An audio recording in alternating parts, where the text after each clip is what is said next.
surprising. You can expect that once Catherine is picked up on the A side, you're either going to pick it or ban it. Although I've seen some teams prepare strategies to counter it and bait teams into picking the Baptiste Catherine and just play against it to execute their strategy. Not everyone feels confident doing that though. So SK Gaming, it's either going to be a Black Feather ban perhaps or Celeste.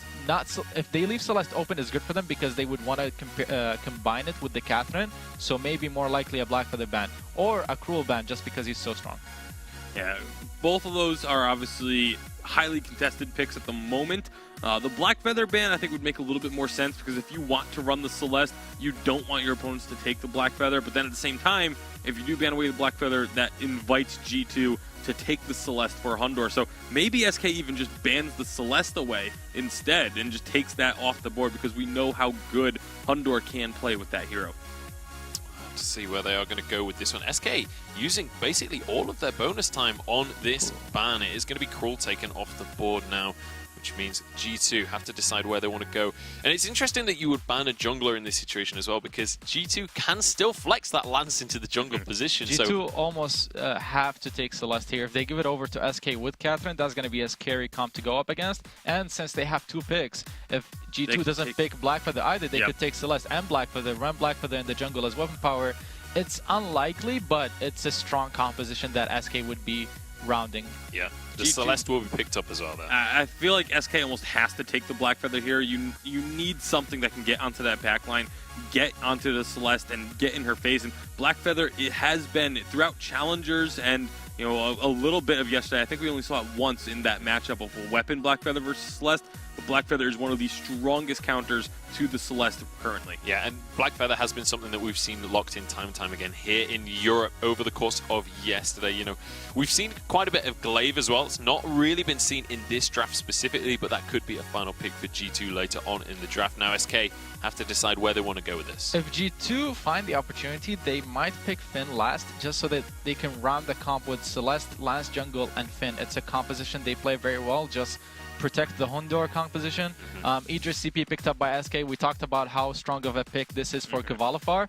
It's scary looking for G2, but let's see where their last pick is. If it is a Finn, then they have an extreme range advantage with the Celeste beyond level 8, and they can use that to their advantage. And I feel like if they lock in the Finn here, it's like a classic from esports in general, not even specific to one genre, where you have one protect the carry composition and one very hard dive composition. It's like a classic from across multiple games. The Finn is going to be locked in. We're going to see Hundor trying to hyper carry, and we're going to see SK trying to dive onto that backline. Yeah, and I looking at these 2 compositions, I just have to really favor SKs because obviously with the protect the carry composition, you have to be able to CC your opponents and prevent them from getting onto the carry.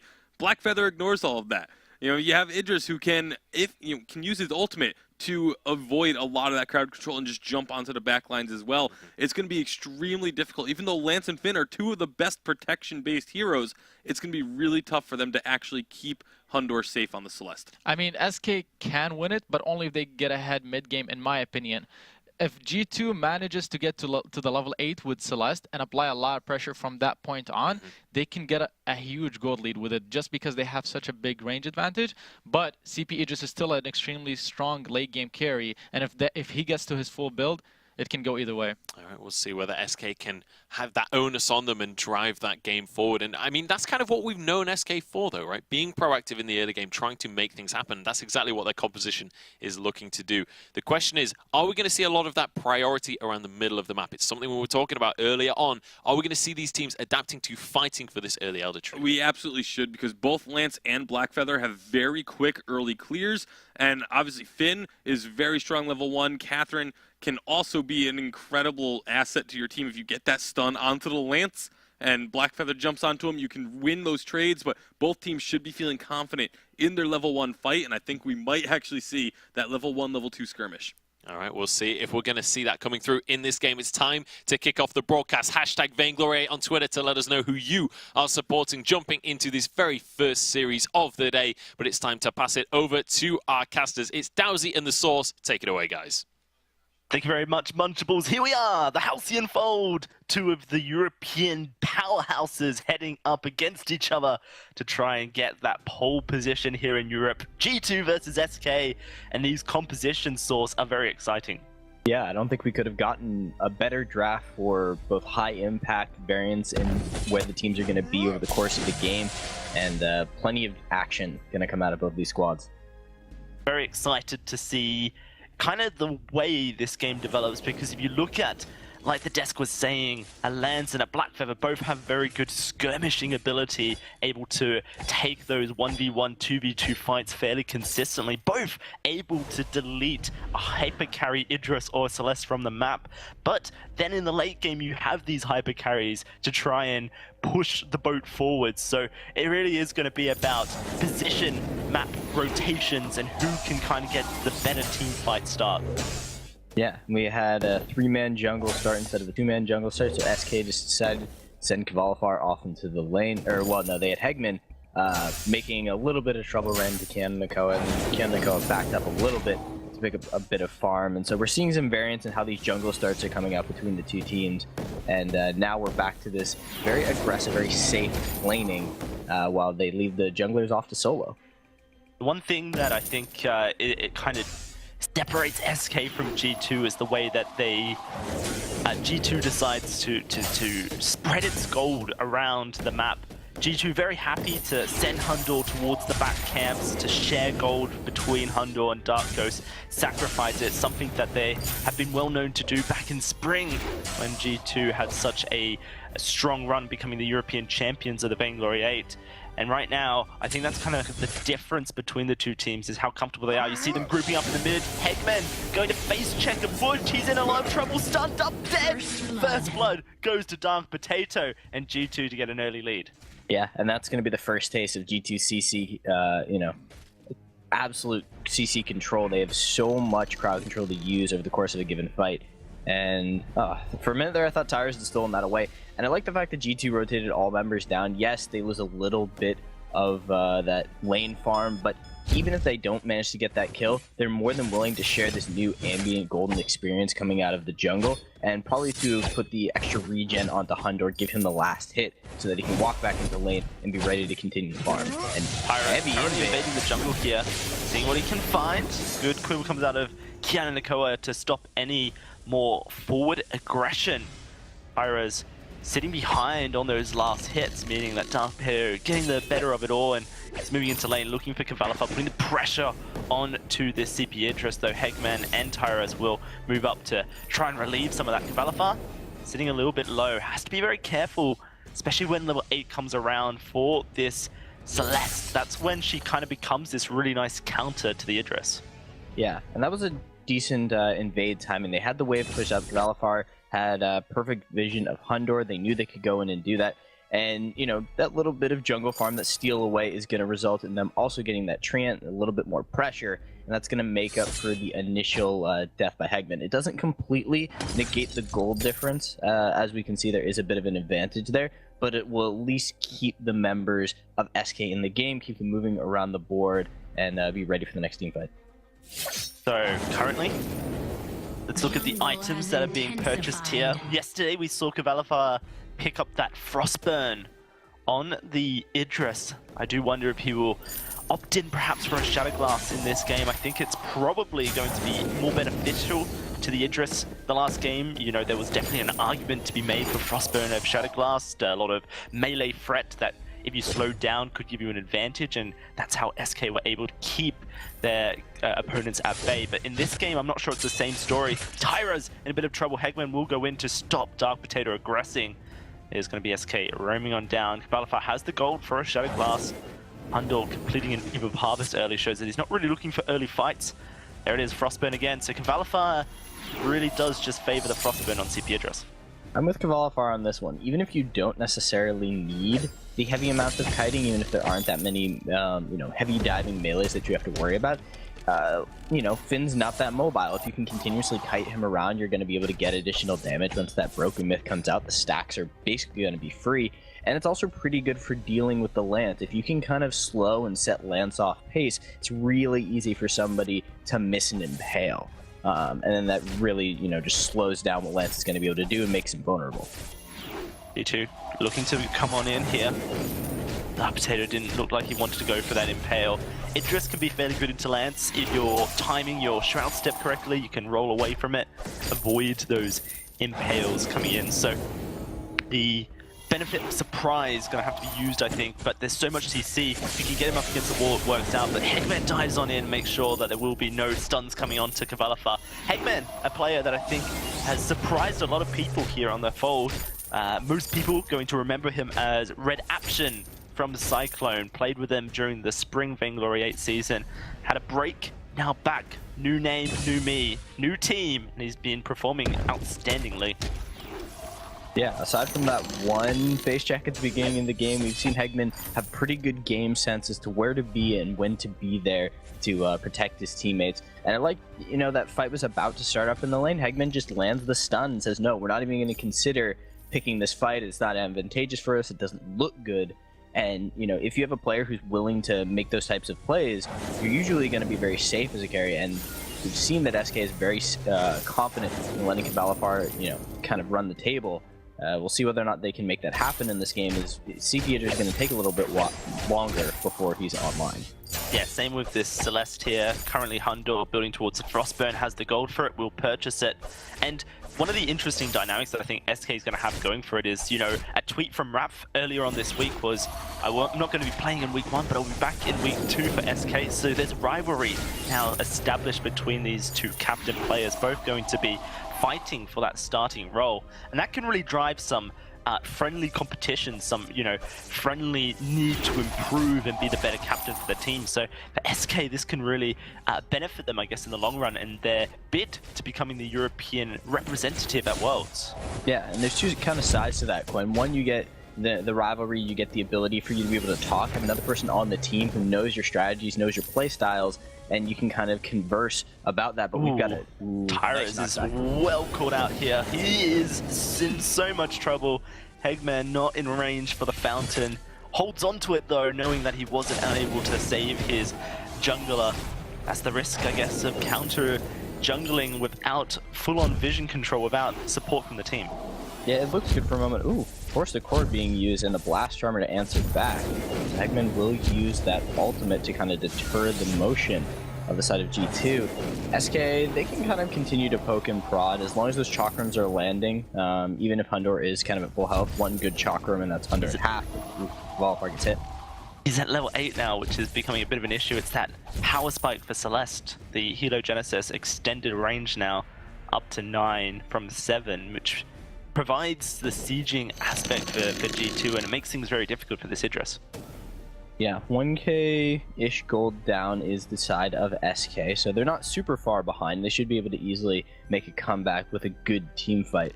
But as I was saying before, that kind of dual, having two players at the position, yes, they can work with each other and kind of, have somebody on the team to strategize with, but it can change the team's play style. And we'll see, which one of them ends up becoming more dominant and which play style tends to be more effective.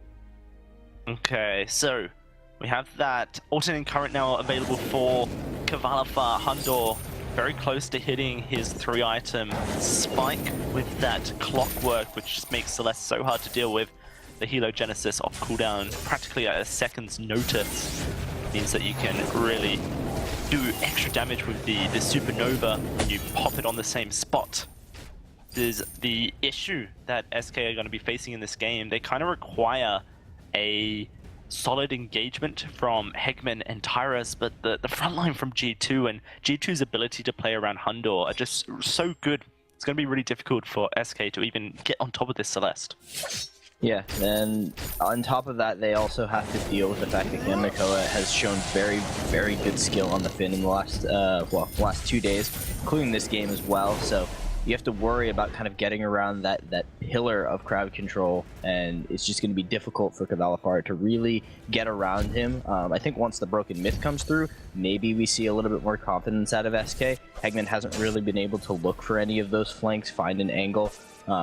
They also have, they've been fairly safe in where they've been willing to position. Yes, there have been some very cheeky jungle invades, but other than that, they haven't really pushed up too far in the lane up until now. Yeah, no, I think currently what I'm seeing is, you know, an energy battery in Hegman's inventory, probably alluding to the fact that he wants to get an Echo online for the double blast tremor. If he's able to sync that up with a broken myth, if Tyros is able to get his second damage item online and a bit extra defense, then actually SK will be in a fairly good spot for a fight. But they're going in nonetheless. Tyros looking for Hundor, a bit of damage, but a good amount of CC stops up Tyros. There's going to be a disengage, blocked the Force of Cord Hegman. And a good dodge on the Solar Storm as well. Kavalafar's safe for now, but still has to be cautious. SK looking to try and re-engage the fight, but Kavalafar an accidental backward chakram and Tyros taking far too much damage to really be in this fight. It is very difficult for SK to get on in there, and they just don't have the damage yet, though. A good start. Hegman goes in. There's no follow-up from SK at this moment, but Hegman with the Storm Guard bubble able to take up a lot of damage and reduce it. Going to be okay for now, but the siege for G2 going to be hard to deal with. Hegman, another great start with Kavalafar, a supernova onto him, forces him back, and Hegman stuck on the front line trying to get out. Much a game of inches at the moment, Source. It is an absolute minefield for the side of SK. Anytime they step forward, they've done a really good job throughout that fight of kiting, getting crowd control. Oh, Hegman no. might be in trouble. Does look like he is in trouble. He's going to stun up Hundor, but I don't think he escapes this. Oh, maybe he does. No, never mind. There it is. The Helo Genesis comes through to find the third kill here for the side of G2. They are going to backport. SK, what are they going to do? Can they take the gold miner is the question. No, it doesn't look like they're going to be able to. So instead going to be sharing golden experience to try and get Kavalafar closer and closer to that broken myth. Yeah, that was a very long, you know, drawn-out engagement back and forth repeatedly. Both teams got off their fountains. Something to note, there is no poison shiv in this game, at least not yet. Tyros might build one, and so there wasn't any healing reduction. So there's full value on all of that sustain. It took a very, very long time, but oh my god. Kavalafar gets dropped to half off of one supernova, and that is really the problem SK is running into. They can't get too far forward lest Hundor drops too many Heliogenesis behind them and there is no escape, and they haven't been able to fully engage on them, but that's some solid damage on Hundor. Really solid damage. He's stunned on up. He's in a bit of trouble. The silence, and there it is. They found Hundor. Kavalafar first kill of the game. Keanu Nakoa now in trouble. He is going to go down, and it looks like they want to find the ace for themselves. Dark Potato trying to escape, but Kavalafar with a Frostburn coming up trumps. An ace comes through for SK. They're going to get this turret and look for the gold miner as well. They find Hundor, and everything comes together for the side of SK. They finally manage to dish out enough damage. That was a well-timed blast tremor from Hegman right in the middle of the team fight, and I think that, yeah, the Crucible was not used, so they didn't manage to block that out. That was perfectly timed from SK, and ooh, Kavalafar. That might have been devastating if he had gone down. Yeah, Solar Storm rips through him as this replay is showing. You just see SK taking over the fight, and it was kind of the positioning in that top bush that allowed the first chakram to hit the Frostburn as well. This is where Kavalafar makes a case for Frostburn.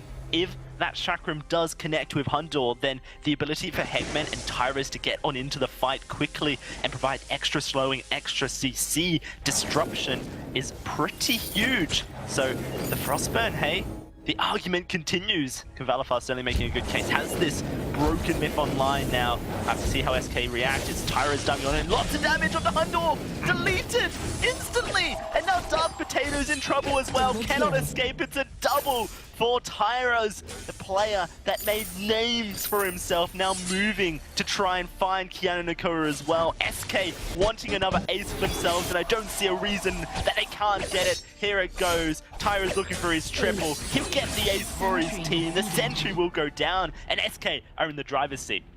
The game was slow and steady, and all of a sudden SK have turned up the speed. Now that that first turret was down, I mean, the second turret is down as well, but they were so far up the side of G2 to be that confident that they could take that fight. And the moment that Kavalafar showed up, they were willing to engage, land a chakram, and start things off again. It's just getting so difficult for the side of G2 to stand in position and really set up that siege that Hundor wants. Until I think maybe, actually, I'm not sure what item spike would really help them. Maybe Keanu Nakoa gets the Echo and they can start setting up some double forced accords, but that requires them to be in position for the start of those fights. Currently, Dark Potato's damage is lacking a little bit, has the components for the Sorrow Blade, but it is all on positioning, I think, here for G2. Hondo cannot afford to get hit by a Chakram, cannot afford to allow Tyros or Hegeman to get into that melee range. So the front line for G2 has to be strong and fast, has to be able to withstand. Dark Potato has himself an Aegis and a second reflex block, probably going towards a Crucible for his team. There it is, the block double. There's the Echo coming through. Kavalifa trying to move on in, trying to get onto Hundor, but a huge block comes through, a stun. Can they stop? Yes, they can. Force Core comes through. Solar Storm hits Kavalifa, and that's a kill to Hundor. It's gone wrong for SK as Hegman will go down. Tyrus as well. A triple for Hundor, and that position comes up trumps. Perfect positioning out of Hundor, retreating back into the jungle. I'm surprised that he managed to survive that. I thought the Solar Storm was going to come out, but then the double core collapsed. Now let's look at this again in the replay. You see there was an echoed blast tremor, but that core collapsed on the side right next to the tree, and it's perfect. The double force the core pulled him back in, and then a Solar Storm across the side to get Kavalifa. And it looks like Tyrus might have been able to pick somebody up, but the Crystal Sentry is there backing up the side of G2, and they're able to pick up the triple, and now they have gotten themselves a Kraken as well. Incredible turnaround there for G2, and it just goes to show if Hundor survives in the fight, then it's going to mean huge things for G2. Like you mentioned, perhaps it's just that front line. The Echo could come through for Keanu Nakoa very shortly, has that energy battery, void battery to build into it. And if he gets that Echo, then it's going to be even more CC disruption. Very difficult for SK to fight in those tight corridors. You mentioned it once before, twice before, a million times it seems. Do not fight lands in the jungle. It just doesn't go well for you. SK do suffer for it. Trying to whittle down this Kraken, trying to keep G2 off of it. Tyrus has to be careful, he doesn't go too deep here. Was going to be pulled back in, able to dodge away from the Impale. Good usage of the Rose Offense, but he's so low. SK need to get back to this turret before Hundor gets in there. So difficult to fight Celeste in these tight area of the map, and look at that. Keanu just walks on in. Kavalifa gets stunned up. That's the choke point turret going, and G2 going to be very happy with that. Yeah, they've managed to make a huge comeback in terms of the gold. Everything is back to even. They now have advantage in terms of structures. They've managed to take down that additional turret, but there is still potential for Kavalifa to pop off. He could get in just a huge amount of damage. The problem is G2's not allowing for those types of team fights to happen. They're forcing SK to fight them on the run, which isn't a terrible situation for SK team comp, but as long as Hundor can continue to back up, can drop those heliogenesis, add in that damage, that slow, get the supernovas off, it's really difficult for SK to actually lock him down. They need to take Hundor out pretty much instantly, and then the team fight breaks open for them. Yeah, the broken myth on the Celeste, the Supernova doing roughly 600 damage to Kavalifa every time it hits. Definitely an issue, and there's the battle of hyper carries, the battle of a frontline. Yeah, SK, the aggressors constantly in this game. G2 once more playing around their superstar. It's been said so many times by some of the best in North America that G2 is a fierce carry to play against, and you can see why G2 constantly play. Great block comes through. They have a second Crucible on Dark Potato for the second Blast Tremor. In fact, Hegman used his Blast Tremor before the Echo was even available, so there won't be a second one coming through. And that's going to mean for SK a 40-second lull you would feel before they look for another fight. I mean, they can find something, especially if they get huge damage on the Hundor. Ooh, huge damage on the Hundor indeed. It's going to be Kavalifa looking for the re-engage, but look, Hundor, he's so far away. SK have to be careful how they treat this, looking to stack up to Keanu Nakoa, but look at the damage that can come out of Hundor with those supernovas already set up. G2 going to be happy enough to disengage, but does mean for SK they've done a lot of work. They've popped a lot of cooldowns, and not only that, they've got their Blast Tremor coming up in just 10 seconds. Yeah, they got a lot of activates, but the ultimates are still up. That Solar Storm is still there, have to be worried about that. Forced Accord was not used. The Echo is still there for Keanu Nakoa, so that double, the double Quibble, double Flight Company, both of those are possible, and that might be the double Quibble that is more valuable than the double Forced Accord, just because that extra crowd control to stop Kavalifa from moving around too much. Ooh, that was a Crucible pop. It was a Crucible pop, and it's Kavalifa in a bit of trouble. There's the Crucible going out. There's the second silence, though. It's Hundor looking like he's in trouble. Oh, Tyrant shuts him down. down, deletes him, and Kavalafar moves in to find Dark Potato as well. It's only Keanu Nakoa left for G2. They've done it. SK playing around the fact that the fountain was used by Keanu Nakoa, and whilst Tyras deals with Keanu Nakoa, the rest of the team looking to take down the choke point turret, and Keanu will fall. It's only a matter of seconds as Tyras is just buying time. He wants the death timers to be stuttered. He wants to get the ace at the last second. This is terrible, and Keanu Nakoa, I like this, Ace. kills himself by going to the Kraken to get his death timer back off cooldown as quickly as possible. But SK have taken so much. They've taken 2 turrets. They've got this Kraken on board. Hundor not able to get on top of Kavalafar. A good Shimmer Strike stops him from dying. And SK are going to find themselves a Kraken and look to finish the game.